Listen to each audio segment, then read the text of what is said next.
Alhamdulillah, seshanba kuniga 29-Zilqa'da oyiga qaror topganmiz.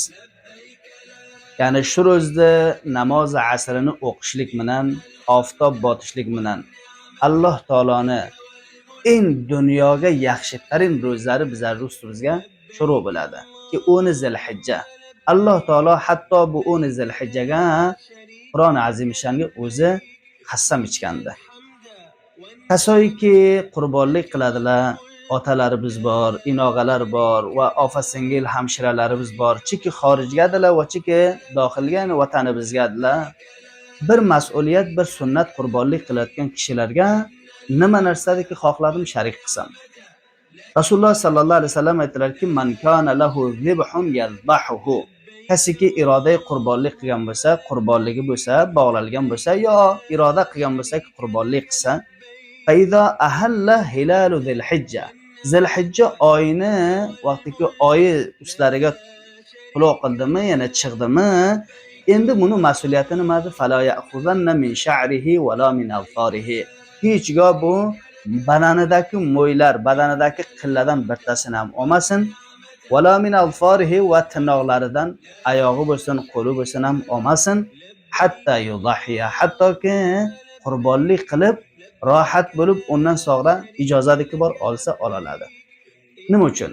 Vahotirki birinchi shu inson ruhan va jisman omadalik olgan biladi Alloh taoloning ibodatiga ki qurbonlikdir. Behtarin ibodatki Allohning oldiga qurbonlik ro'ziga qon to'kardan ko'ra bu arzish ibodat yo'qdir.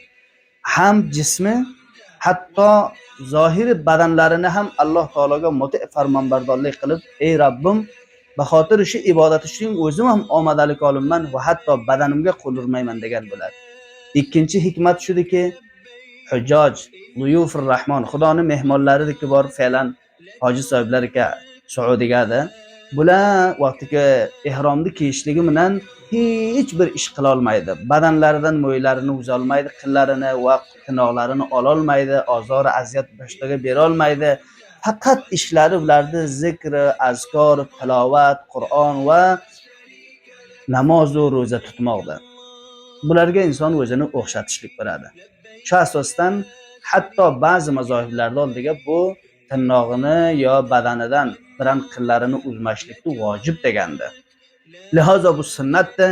Bu narsaga bizlar ko'pdan ko'p mutoji bo'lsak, Allohumma ja'alna minal maqbulin. Ey Robbim, bizlarda jumlay o'sha kishilarki, o'sha bandalaringki ibodatlari, toat, riyozatlarini qabul qilgansan, o'shalarning jumlasidan aylantirgin.